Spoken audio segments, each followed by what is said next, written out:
우리가 지난 주일에 나눈 말씀은 롯과 그 두 딸은 구원받았지만 롯의 아내는 소금 기둥이 됨으로써 심판받는, 둘이 극명하게 대비되는 그 놀라운 이야기를 나누었습니다.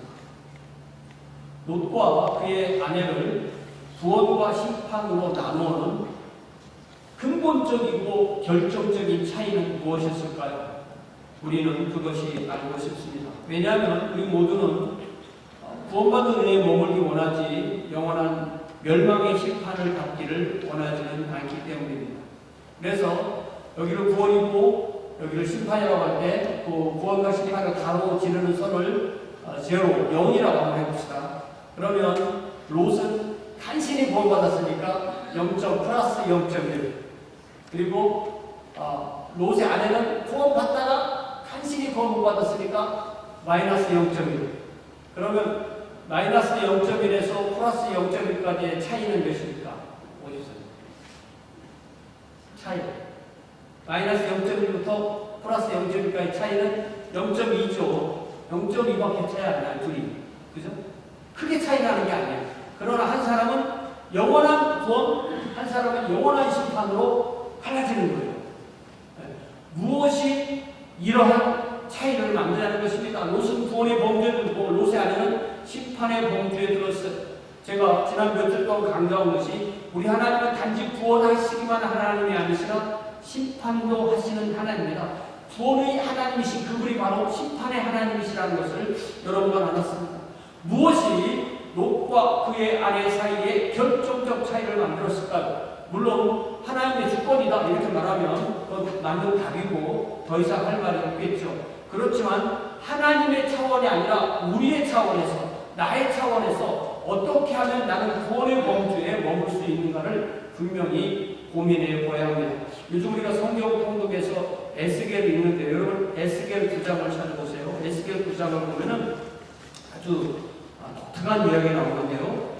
구약성경 1160년 에스겔 9장에 보면은 하나님께서 사람들을 심판하시기 위해서 먼저 무슨 작업을 하냐면 심판을 받지 않을 사람들의 이마에 표시를 해라. 그러니까 서기관의 옷을 입은 사람이 먹그릇을 딱 차고 있는데 3절에 보니까 먹그릇 찬 사람을 딱 불러서 4절에 뭐라고 말씀하시냐면 너는 예루살렘 성 중에 순행하여 그 가운데서 행하는 모든 가증한 일로 말미암아 탄식하며 우는 자의 이마에 표를 그려놔라. 그러니까 예루살렘의 성전부터 시작해서 쫙 나가서 사람의 이마에 표시라는데 어떤 사람을 표시하면 죄 때문에 탄식하며 우는 사람을 표시하고 그 다음에 5절부터 보니까 모든 사람을 이제 죽이라. 6절에 보니까 모든 사람을 늙은 자든 젊은 자든 처녀든 어린이든 여자든 다 죽이되 6절에 보니까 누구를 죽이지 말라고 했어요? 이마에 표 있는 자는 죽이지 말아라. 가까이 하자. 그러니까 이 표가 뭐 사람 눈에 보이겠어요? 안 보이죠. 그러나 하나님에게는 이 표가 있는 사람과 그 표가 없는 사람, 구원받은 사람과 그렇지 않은 사람이 명확하게 구분이 된다는 말씀이에요. 이것을 또 우리가 어디에서 볼 수 있냐면 여러분 요한계시록을 찾아보세요. 요한계시록에 보면은 분명하게 구별되는 두 가지의 다른 표가 나오는데요. 여러분 요한계시록 신약성경의 맨 뒤에 있는 요한계시록에 보면 7장에 보면은 무엇이 나오냐면은 7장에 무엇이 나올까요? 7장의 3절에 보니까 이르되 우리 하나님의 종들의 이마에 인치기까지. 그러니까 하나님께서 하나님의 종들의 이마에 인을 쳐주신다고 하셨어요. 그러니까 요한계시록에는 짐승의 표만 나오는 것이 아니라 뭐가 나온다고요? 하나님의 인침. 인이라는 게 뭐예요? 도장이에요. 하나님께서 하나님의 자녀들의 이마에 도장을 찍어주신다는 거예요. 그러니까 하나님의 인이라는 건 뭐냐면 성도들이 예수님을 믿어서 그 마음에 거하시게 되는 성령님이 바로 하나님이 우리에게 인을 찍어주시는 거예요. 그러나 우리 주님께서 다시 오기까지 하나님의 인을 받지 아니한 사람, 하나님의 인을 이마에 받지 않은 모든 사람들은 다 다른 표를 봤는데 그 표가 몇 장에 나오냐면 13장에 나와요. 여러분 13장을 펴보세요. 요한계시록 13장에 보니까 14절에 보니까 요한계시록에 짐승 얘기가 많이 나오는데 둘째 짐승은 적그리스도고 첫째 짐승이 사탄인데 둘째 짐승이 첫째 짐승의 우상에게 절을 하라고 하고 그 절을 한 사람들에게 짐승의 경배하는 사람에게 짐승의 표를 주는 거예요. 16절에 보니까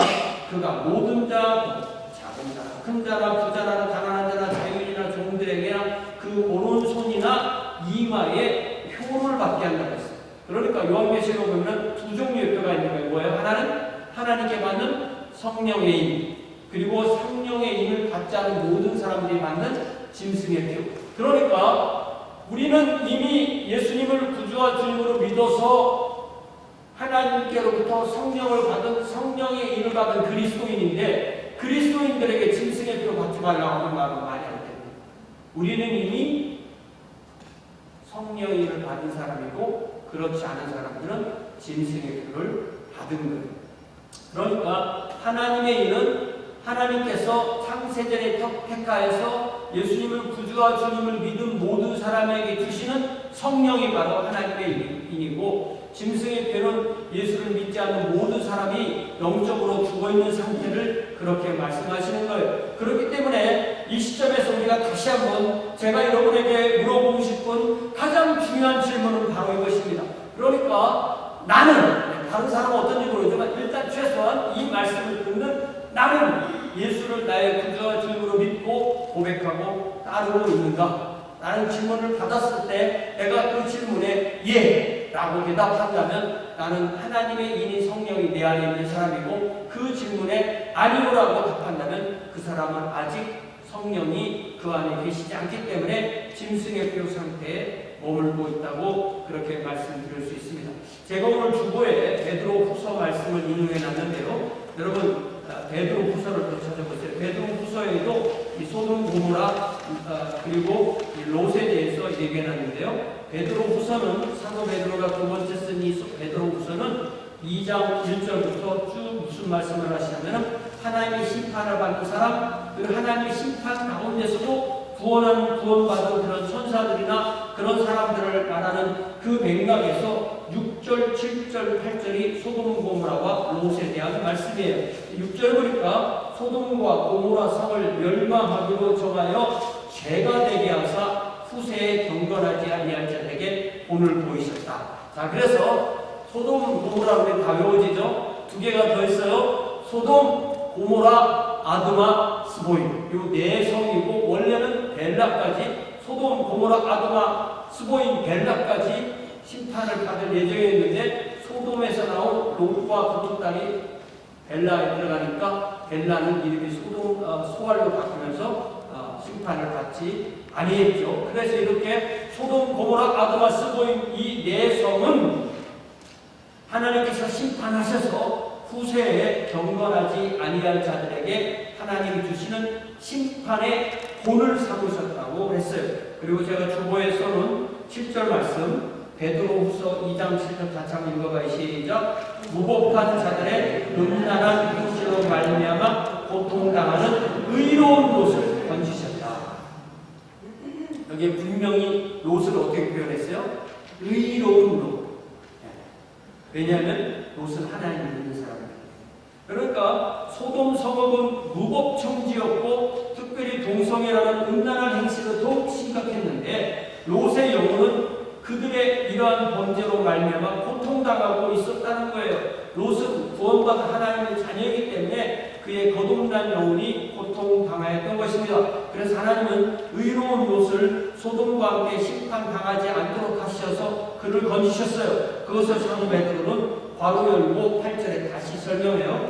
베드로후서 2장 8절에 왜냐하면 같이 읽어 시작. 이는 이 의인이 그들 중에 거하며 날마다 저 불법한 행실을 보고 들음으로 그 의로운 심령이 상하니라.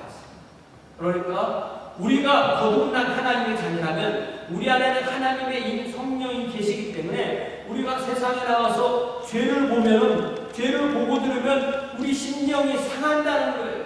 우리 안에는 성령이 계시고 거듭난 영혼이 우리 안에 있기 때문에 불법한 행실을 보고 들으면 그 의로운 심령이 상한다고 했어요. 그러니까 우리가 그 의로운 심령이 상하는 것을 느낄 때 그것이 바로 우리가 구원받은 하나님의 자녀라는 하나의 증거가 되는 것입니다. 오늘 우리는 이 창세기 19장 30절부터 38절까지 롯 이야기의 결말, 롯 이야기가 어떻게 끝나나 라고 보니까 오늘 보면 창세기 19장 30절부터 38절까지의 내용이에요. 소알성으로 피신해서 자신들도 구원받고 소알성도 소돔 고모라 아드마 스보임과 함께 멸망당하지 않았다. 그러니까 만약에 롯과 두 딸이 그 벨라 소알성으로 안 갔다면 그 성도 멸망받았을 거예요. 근데 롯이 갔기 때문에 그 성이 멸망 안 되었는데 그럼 거기서 잘 살았을 줄 알았는데 그게 아니란 말이죠. 자, 30절 어떻게 됐어요? 30절 말씀 보여주세요. 30절에 보니까 롯이 소알에 거주하기를 두려워합니다.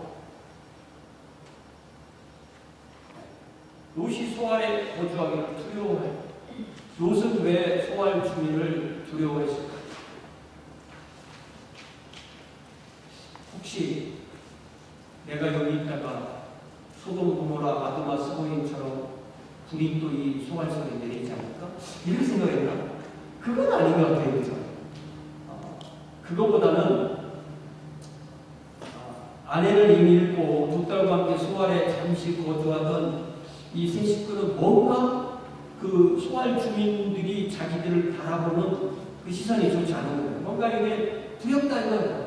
그래서 소알을 떠나기로 결정했습니다. 자, 우리는 여기서 생각해보면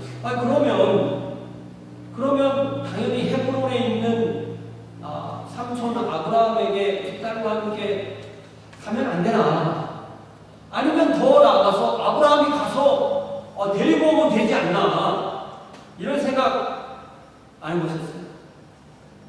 저 같으면 그런 생각이 날 것 같아요. 그런데 우리가 이렇게 45세, 60 이렇게 나이 먹고 살아보니까 어떤 한 성인이 무슨 결정을 딱 해서 어떻게 했을 때 그것을 누가 가서 아무리 가족이고 부모고 라고 해도 가서 그것을 말로 설득해서 그의 결정을 바꾸어서 그에게 무엇을 하도록 한다는 것이 그렇게 쉽지 않다는 것을 우리는 알 수 있습니다. 그렇기 때문에 우리는 무엇인가를 결정하고 행동할 때 그 원칙이 있어야 될 거 아니에요. 그 원칙이 제가 생각해요. 첫 번째는 하나님의 말씀을 따른다. 성령의 인도를 따른다. 교회 공동체의 조언을 따른다. 그렇게 해서 하나님께서 기뻐하시는 방향으로 이루어지도록 해야 돼요. 여러분, 잠언 3장을 펴보세요. 잠언 3장을 펴보면 우리가 매사에 어떻게 생각하고 어떻게 결정하고 어떻게 살아야 되는지 잠언 3장 1절부터 8절까지 말씀을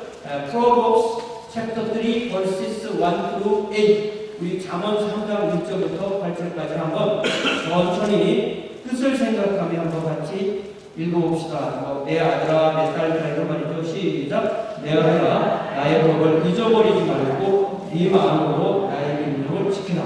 그리하면 그것이 네가 장수하여 많은 해를 누리게 하며 평강을 더하게 하리라. 인자와 진리가 내게서 떠나지 말게 하고 그것을 내 목에 매며 내 마음 안에 새기라. 그리하면 내가 하나님과 사람 앞에서 은총과 기중이 여김을 받으리라. 너는 마음을 다하여 여호와를 신뢰하고 내 명철을 의지하지 말라. 너는 범사의 그를 인정하라. 그리하면 내 길을 지도하시리라. 스스로 지혜롭게 여기지 말지어다. 여호와를 경외하며 악을 떠날지어다. 이것이 내 몸에 양약이 되어 내 불수를 윤택하게 하리라. 그러니까 우리는 여호와를 자신을 의지하지 않고 여호와를 의지하는 것이 참된 지혜인 것을 잊지 않을 때 바른 결정을 내릴 수가 있습니다. 롯이 내린 결단은 이 천사가 처음 말했던 대로 산으로 피하는 거예요. 산이라는 데 가서 이게 뭐 하객들이지 산에서 어떻게 살아요?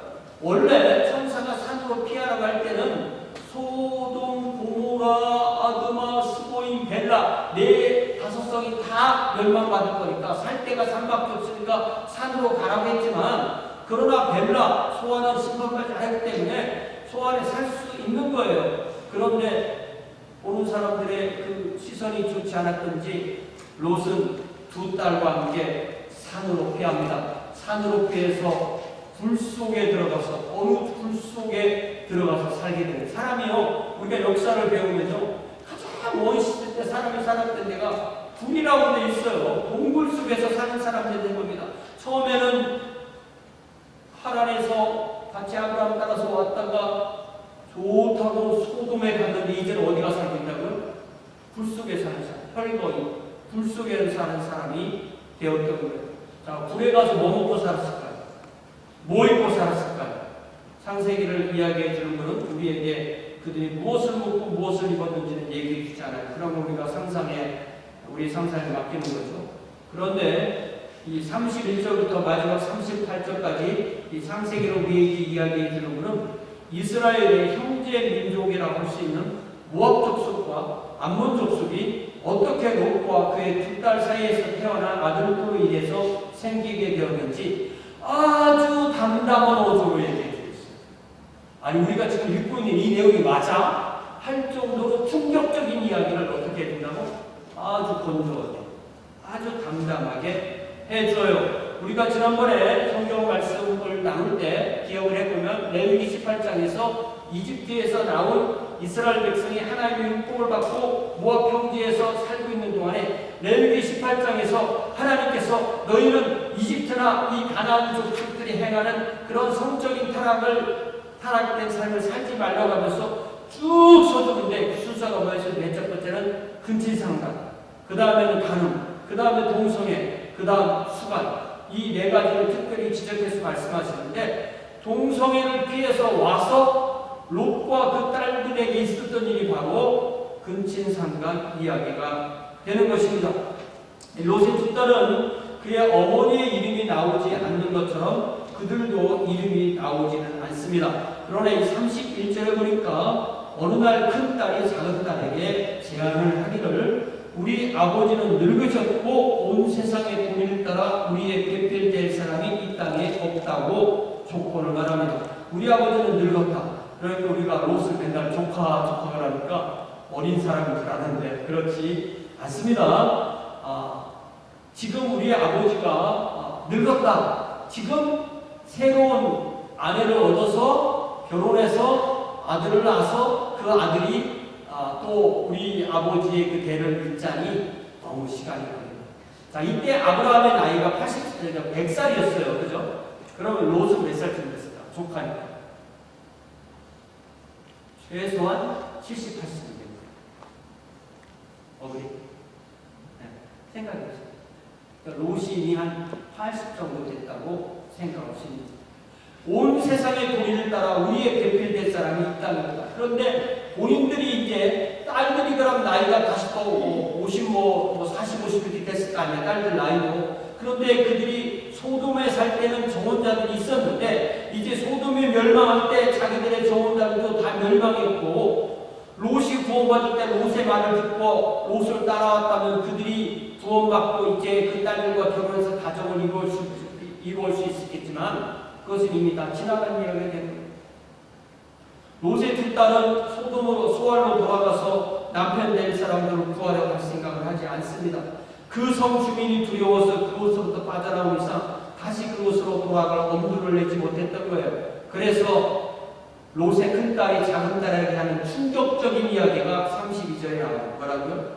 우리가 우리 아버지에게 술을 진탕 마시게 하고 동침하여 우리 아버지에게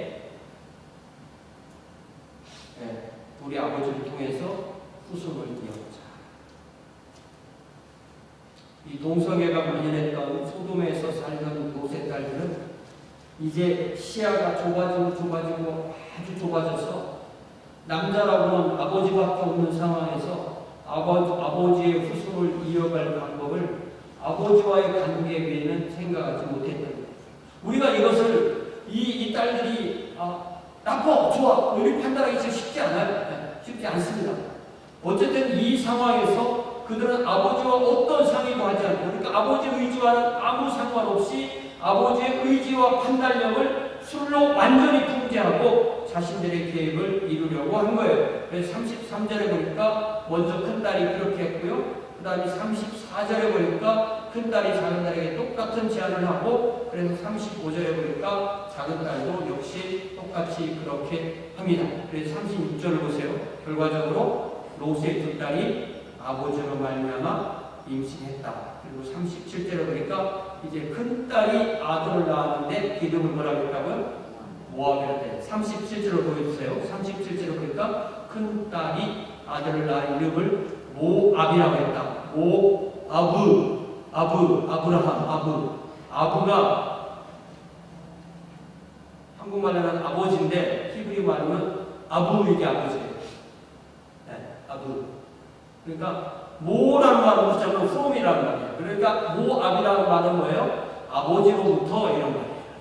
그러니까 롯의 첫 딸이 내가 아버지를 통해서 아들을 낳았다라고 해서 모압 이렇게 이름을 지은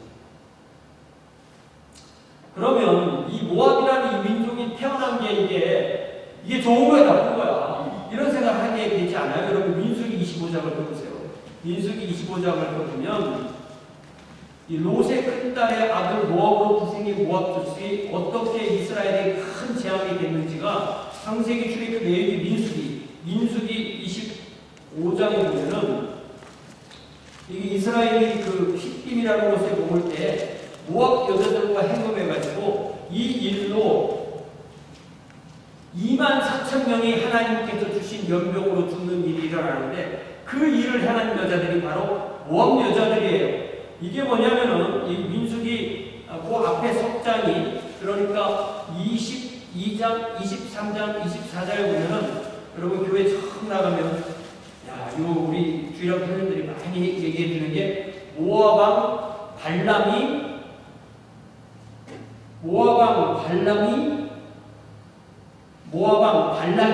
발람하고 발람이 헷갈리는 거예요. 모압왕 발락이 메소포타미아 방에 살고 있던 메소포타미아 끝에 살고 있던 십볼의 아들 발락이 모압 왕인데 이 부올의 아들 발람을 불러다가 부들에 사는 이 발람을 불러다가 저주를 해서 이스라엘 백성을 저주를 해서 그들을 한번 진격을 막아보자 이런 생각을 해서 불러서 이 발람 예언자가 이방 예언자를 불러다가 이스라엘을 스탑시키려고 더 이상 못 오게 하려고 했는데 하나님은 그를 불러다가 오히려 이스라엘을 축복하게 하죠. 그러면 이 발람 예언자가 그걸 알고 이 백성에게는 하나님이 함께 하시니까 내가 빨리 하나님이 하라고 하신 말씀만 하고 도망가야 되겠구나 이러면 되는데 그렇게 하지 아니하고 자기가 받은 그 값을 하려고 했는지 발람 왕에게 한 계교를 알려주는데 그 계교가 뭐냐면 모압의 종교의식에 이스라엘 남자들을 초청해서 모압 여자들하고 행음하도록 하는 거예요. 그 결과로 죽은 사람이 바로 하나님의 영역으로 24,000명이 죽게 되었던 거예요. 그럼 발람이라는 이 사람은 어떻게 됐는지는 31장에 보면 민수기 31장에 보면은 그 일을 기억하고 있던 모세가 이스라엘 군대를 이 미디안에 보내서 그들과 전쟁하게 해서 그들의 모든 남자를 죽이게 하는데 그때 8절에 보니까 그 죽인 자 외에 미디안의 5왕을 죽이고 5왕들은 다 이름이 그렇고 또 부올의 아들 발람을 칼로 죽였다 이렇게 되어 있어요. 그리고서 이제 여자들과 아이들과 가축을 탈취해서 돌아오는데 13절에 보니까 모세가 막 화를 불같이 내는 거예요. 왜 불같이 내냐면은 그 성인 여자들을 데리고 왔기 때문에. 왜 그게 무슨 문제가 되냐면 16절에 어디에요? 민수기 31장 16절에 보니까 같이 읽어요. 시작. 보라 이들이 발람의 꾀를 따라 이스라엘 자손을 부올의 사건에서 여호와 앞에 범죄하게 하여 이스라엘의 회중 가운데 연병이 일어나게 하였습니다. 그러니까 이 롯의 큰딸 모압 족속 그리고 출애굽 때 그 모압의 여인들이 이스라엘 남자들과 행하면서 죽게 되는데 그 역할을 했던 사람이 바로 발람 예언자다. 발람 이방 예언자다라는 것을 알게 됩니다. 그래서 여기서 우리는 근본적인 질문을 하게 되는데 도대체 이 롯의 큰딸이 아버지로부터 얻은 그 아들, 그러니까 롯의 큰딸이 아버지를 통해서 그 후손을 이어가려고 했던 그 자체가 잘못된 거냐? 이게 그렇게 우리한테 쉬운 질문이 아니라는 거예요. 우리가 이 미디안의 예언을 생각하고 잘못된 거잖아요. 그런데 여러분 성경에 롯이 아니라 룻기라는 책이 있습니다. 룻기 기억하시죠? 네, 룻기를 한번 찾아봐요. 룻기. 자, 우리 여호수아 뒤에 룻기. 룻이 바로 이 원리예요. 그러니까 만약에 이 롯의 큰 딸이 아버지로부터 모압이라는 아들을 낳지 않았다면 우리는 이 룻기에 나오는 룻이라는 이 아름다운 이 모압 여인의 그 이야기, 정말 성경에 예수 그리스도의 복음을 잘 설명하는 이 룻 이야기를 룻 이야기를 우리는 알 수 없고 룻하고 맨날 헷갈리죠. 롯은 남자고 룻은 여자고, 그런데 알고 보니까 이 롯이 룻의 조상이거든요. 그죠? 우리는 룻으로 다른 생각했잖아요. 그런데 롯이 루스의 영어로는 낫이라고 하는데 낫이 롯의 조상인 거예요. 제가 여기서 룻기 전체 이야기를 다 이야기할 건 아니지만 룻은 모압 여인으로서 이 시어머니 나오미를 따라서 모압에서 이스라엘로 이주해서 보아스와 결혼해서 오벳을 낳고 오벳이 이새를 낳고 이새가 다윗을 낳습니다. 다윗의 수인 예수 그리스도잖아요. 그렇기 때문에 만약에 롯의 큰딸이 아버지를 통해서 모압을 낳지 않았으면 룻이 없는 거잖아요. 그러니까 우리가 그걸 통탄하다고 말할 수가 없는 거예요. 그래서 우리가 마태복음 1장 1절부터 17절까지 나오는 예수 그리스도의 족보에 보면은 여자들이 5명이 나와요. 첫 번째는 다말이죠. 다말도 시아버지를 통해서 베레스와 세라 쌍둥이를 낳았다고 했어요. 두 번째는 라합인데 라합도 이방 여자로서 여리고에 있던 그 창녀였는데 이 여리고의 멸망 가운데 구원받아서 남편 살몬에게서 룻의 남편이 되는 보아스를 낳은 사람이 바로 라합이죠. 그 다음에 룻은 모압 여인인데 살몬의 아들 보아스에게서 오벳을 낳은 사람이 룻이고, 그 다음에 바세바도 원래는 남편이 햇사람 우리아인데 이 다윗을 통해서 두 번째 남편인 다윗을 통해서 솔로몬을 낳은 거고, 다섯 번째 이름이 갈릴리 동정녀 요셉과 정혼한 후 성령으로 예수 그리스도를 낳은 마리아. 이렇게 5명의 여인이 예수 그리스도의 족보에 등장하는데 그 중에 3명은 이방 여인이에요. 그리고 바세바는 이방 사람과 결혼했던 하지만 하나님의 백성이 되는 거예요. 그러니까 제가 지금 무슨 말을 하려는 거냐면 우리가 하나님의 백성이 된다는 것은 혈통으로 되는 게 아니라는 것이에요. 이방인이니까 하나님의 자녀가 아니야. 이스라엘이니까 하나님의 자녀. 그게 아니라는 거예요. 한 사람이 하나님의 백성이 되는 것은 전적으로 하나님의 특권에 의한 것입니다. 우리의 혈통이 우리를 구원하지 못합니다. 하나님이 아브라함을 부르실 때 하나님은 아브라함이 씨이신 예수 그리스도를 통하여 각 나라와 족속과 백성과 방언에서 사람들을 예수 그리스도의 피로 사셔서 구원하셔서 하나님의 왕국을 이루시는 계획을 세우셔서 그 일을 하신 거예요. 그 하나님의 계획은 지금도 이루어지고 있고 저와 여러분도 그 하나님의 은혜와 자비 가운데 하나님의 왕국 백성이 되었습니다. 이제 38절에 보니까 작은 딸도 아들을 낳아서 그 이름을 벤암미라고 했다. 성경에 벤자가 들어가면 되게 아들이라고 합니다. 암이라는 말은 민족이라는 겁니다. 벤암미라니까 나의 민족의 아들, 나의 백성의 아들, 이렇게 이름을 지은 거예요. 이게 무슨 말이냐면 롯의 두 딸도 자기가 소돔이나 이런 사람이 아니라 소돔이나 서울 그런 사람이 아니라 나의 백성을 통해서 아들을 낳겠다라고 분명히 자신의 그 아들의 정체성을 분명히 이렇게 만들려고 했던 거예요. 그러나 그 결과가 좋지 못했어요. 특별히 성경에 보면 이 암몬 족속이 섬겼던 신을 몰렉이라고 합니다.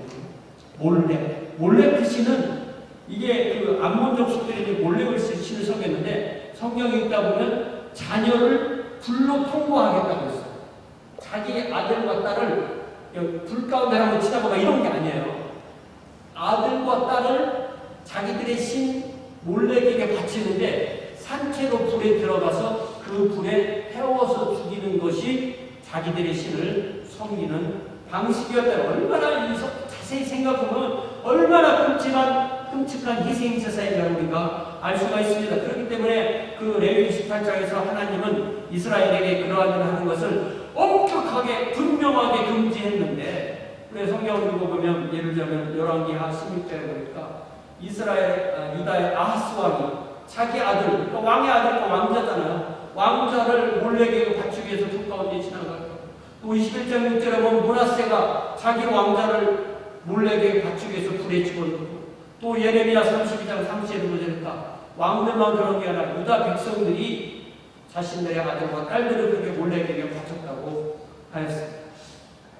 그러니까 이게 우리가 어떤 그 후손들이 뭐 옳다 나쁘다 그러다 나쁘다 우리가 위를 보고 모른다는 거예요. 결과를 보니까 이렇고 결과를 보니까 이렇다는 거죠. 자, 여러분, 그럼 우리는 어떻게 되느냐? 우리는 여러분 제가 주보에 마태복음 12장 27절 말씀을 써드렸는데요. 이거 한번 같이 읽어봅시다. 마태복음 Matthew chapter 11 verse 27. 자, 같이 한번 읽어봐요. 시작. 내 아버지께서 모든 것을 내게 주셨으니 아버지 외에는 아들을 아는 자가 없고 아들과 또 아들의 소원대로 계시를 받는 자 외에는 아버지를 아는 자가 없느니라. 그러니까 저와 여러분이 구원받아서 하나님의 자녀가 되고 하나님의 백성이 된 것은 우리 구주이신 예수 그리스도께서 그렇게 되기를 원하셔서 우리 주님의 소원이 그렇게 되었기 때문에 우리 각자가 예수님을 구주와 주님으로 믿습니까? 그러니까 이게 핵심인 거예요. 그러니까 내가 잘나서가 아니라 우리 주님이 원하셔서 나에게 죄를 회개하고 예수님을 믿는 믿음을 주셔서, 그래서 우리가 예수님 그러면 나의 주님, 하나님 그러면 나의 아버지, 성령님 그러면 내 안에 계시며 이렇게 부르고 따르게 하셨다는 것입니다. 그러므로 우리가 이 시간에 우리 삼위일체 하나님께 감사합시다. 그리고 아브라함처럼 하나님의 복이 되어 이웃에게 복서로 사랑을 실천함으로 하나님의 복을 전하는 저와 여러분이 됩시다. 이제 반주하신 동안에 우리가 그러한 정말 너희는 복이 될지라 라는 이 말씀처럼 아브라함처럼 복이 될 수 있는 그런 소원을 주님 앞에 함께 기도하겠습니다. 함께 기도합니다. 사랑합니다.